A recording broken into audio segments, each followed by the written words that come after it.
Okay, next step is we have to get these guys in. That's my usual solution. I like to get these in at the same time as this.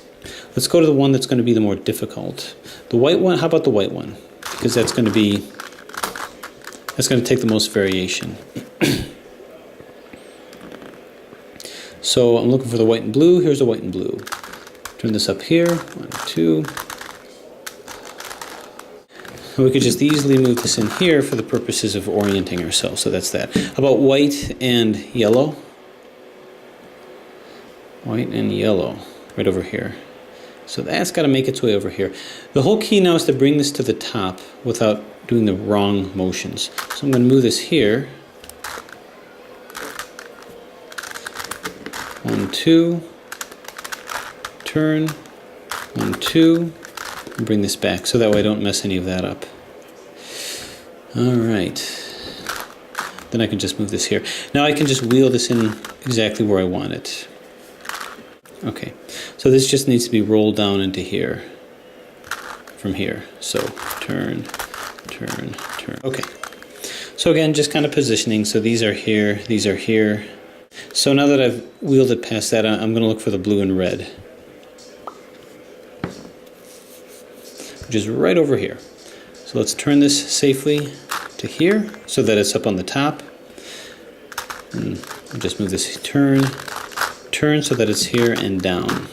Now this just happened to have the corner in here, wasn't planned, but I'll take it. Next is going to be pink and red.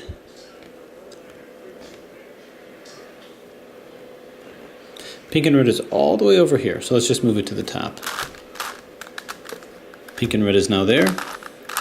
Turn it here, and I'm just going to coordinate it so that it goes in the proper place. Well, really doesn't matter at this point, so I'm just going to turn this down, turn this in. Alright, not a problem. How about pink and beige?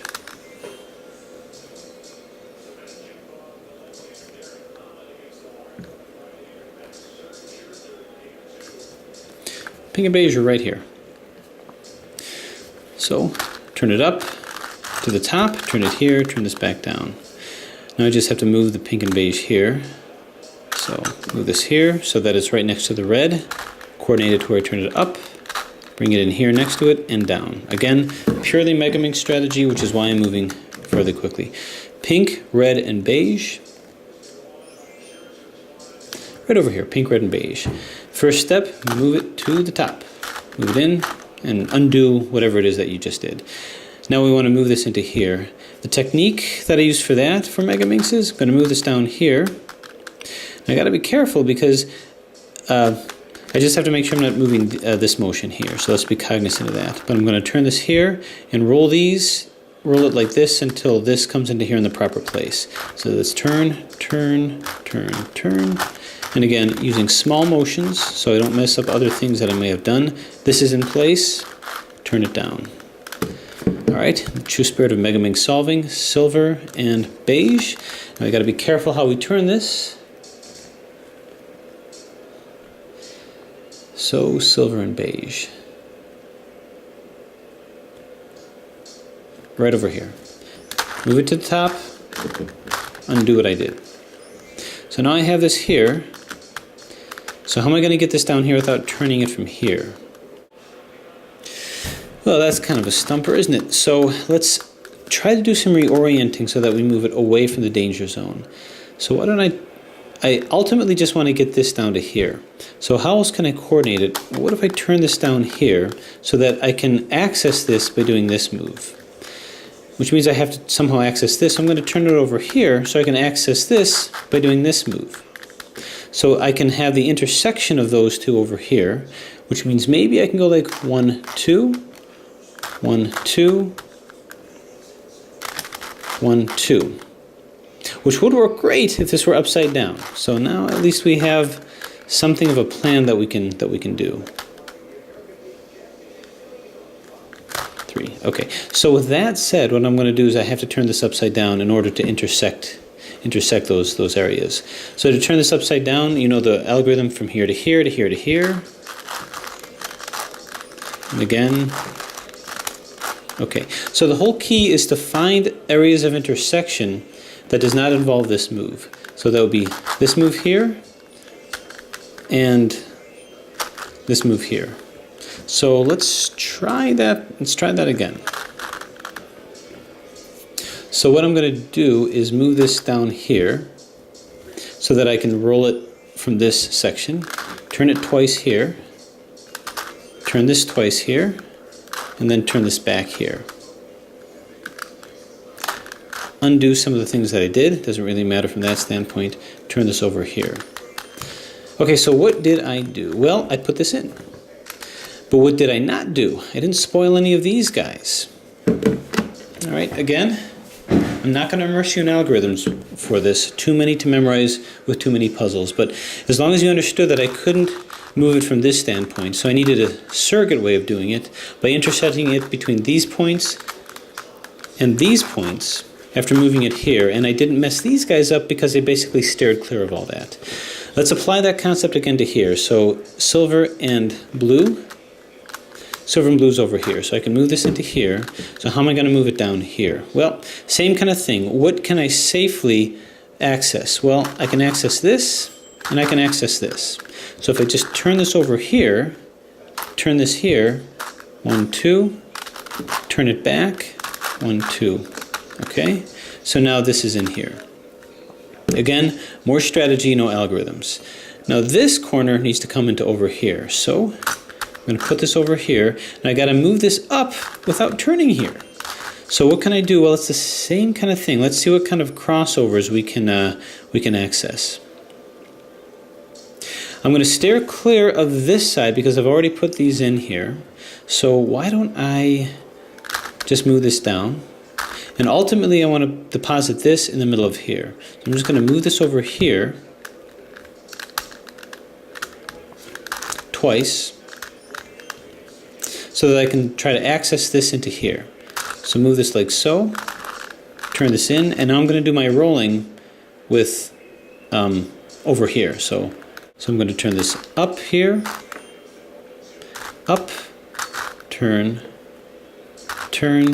down, turn, up. I'm doing this to turn this around, turn, down. Now this is in, so I think I can safely turn it like so, and then safely turn this down like so.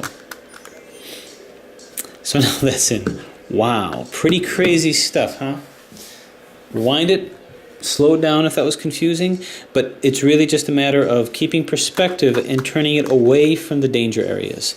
You can only do this with a Jupiter Megaminx because you're fairly safe in most of your other areas, but you can't do this kind of reduction safely with others.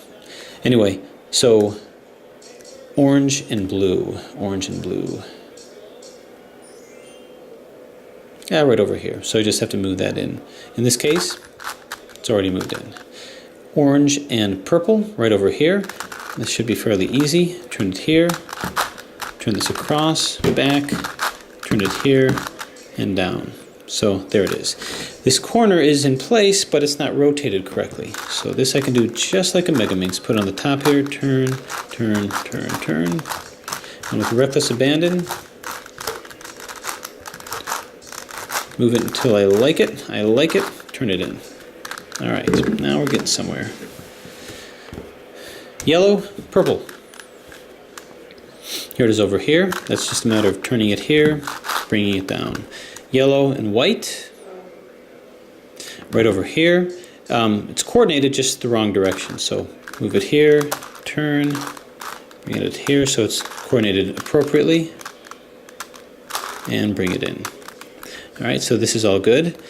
Yellow, purple, and white corner is, looks like right over here. So let's just move this up, turn, move it down. And we're pretty safe to do this just like in a Megaminx. There it is here, and turn down. Nothing new about that. Okay, so now we have all of these guys in. The only sticky points were, of course, this. But again, just define which layers you can move with relative safety. Now, the next step that I usually do is, of course, put these guys in. Well, actually put these guys in, so we'll do that. Let's do the tricky parts first, like over here. So I'm looking for the silver, orange, and blue. Well, actually, let's just look for whatever's up here, which is anything that's non-green. So silver, pink, and beige right over here. So I think this one we're safe just to move in like that. So that's okay. Here's the red, white, and pink. Coordinated here pretty well, so I think we're okay just to turn, turn, turn. That's not too shabby. Beige, well, this happens to go right here, so we can go turn, turn, turn, turn, turn, turn, turn, turn, turn, turn.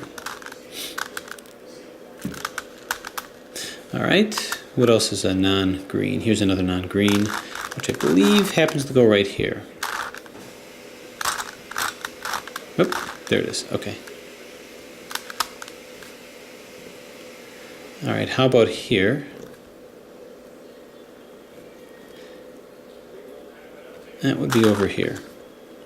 Now this one I have to do a little different, right? Because I can't turn it like that. So how am I going to do this? Well, just roll it in using these moves then. If we're going to be that way about it. So in this case, this gets turned like this. Turn, 1, 2, turn, turn, turn, bang, bang. All right, so it's just a matter of coordinating it a little different. Okay, so this is in, this is in, this is in, this whole side is in over here. Now I just have to roll these guys in. Now normally that's done fairly easily just with Rubik's Cube style. So how are we going to move this down to here? Well, we have to do that same coordination that we've done last time, using motions here from the left side, motions here from the up side, without engaging this.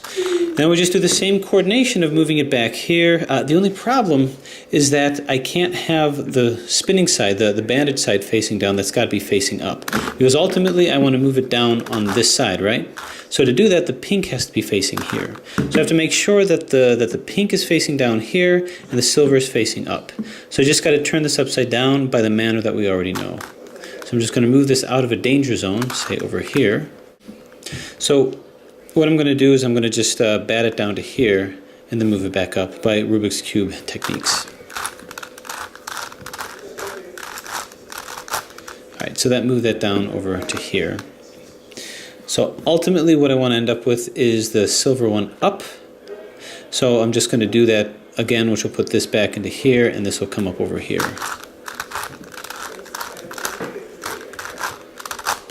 Okay. So that put this in, and it also faced the pink one down. So I actually killed two birds with one stone. Easily place this, and now this is over here. I hope that it won't end up breaking that, but in any case, now I'm free to do whatever I want with this. So I move this down to bring this across. Move this out to see if I can't coordinate it with that. I'll do it twice. Bring this up, so now these are both on the same plane. Move this in. I'm going to move this down now and see if I can't coordinate this edge with this corner. So let's move it twice.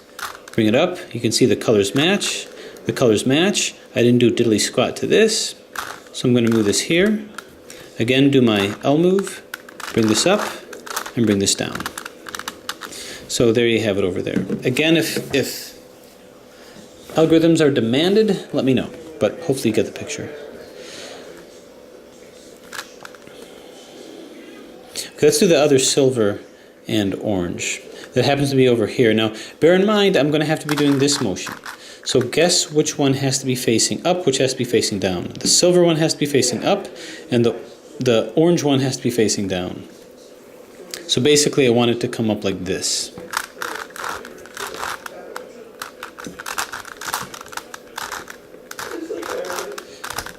Okay, and that's what I want over here. So now I'm just going to do exactly the same thing with the down. It's actually pretty fun once you get the hang of it. So this is good. How about the orange and yellow right here? This is not surrounded by any danger areas, so with reckless abandon, Rubik's Cube strategy, same thing here. This will move here quite easily. Okay, so we've got all but the top layer in here. So same kind of thing. First thing that we want to do is we want to move all of these up. We want to flip them up. We have kind of an arrowhead sign, which is what we're going to use. I'd like to keep it as far from here as possible, as possible. So this is a FRU. As long as I don't have any L maneuvers, we're okay. So FRU, RI, UI, FI, rotates all these up. Now it's a question of moving the edges in the right place. Generally speaking, they fall into place pretty nicely. So we've got to rotate these up. To do that, as you recall, we hold it here, and we're going to be doing these motions. We're going to be doing a up from here and a R from here. It does not turn this in any way, which is good. This has to move in a counterclockwise rotation. So as you recall, the algorithm for that, for counterclockwise, is UI, RI, U, R, UI, RI, U, R. Turn this here. This is clockwise. That's RI, UI, R, U, RI, UI, R, U. And with the magic of algorithms, everything is back fine over here. Move this back in, and it's just a matter of moving these in. To do that, we're going to be basically doing R moves and U moves. So as long as we're far from here, then that's fine. So we'll move this down. Boom. R, RI, let's try that. So we'll move this down. RI, U, R. That brings that over here. So I have to find the pink and blue side. Pink and blue is here. And we just kind of roll that in. Move this in here with the RI, D, R. That puts that in here. Now I need to find the orange and silver, which is right here, and just roll this back like so. Then I do the orange and pink right here. Turn, turn, turn, and you did it. Navigated your way around the Jupiter Megaminx. So here we have the triumphant return of the Megaminxes. This one had its degree of challenges, mostly because of the time-consuming process of putting in the, just kind of reducing it to a normal Megaminx, steering clear of the danger sides, which are the bandage sides, learning how to do surrogate moves instead of here, finding the layers in which you can move it, and then solving it that way. But the trade-off is we did not have to put these in by strange and long Mercury algorithms. So that's it for Jupiter. The real Saturn is looming large next.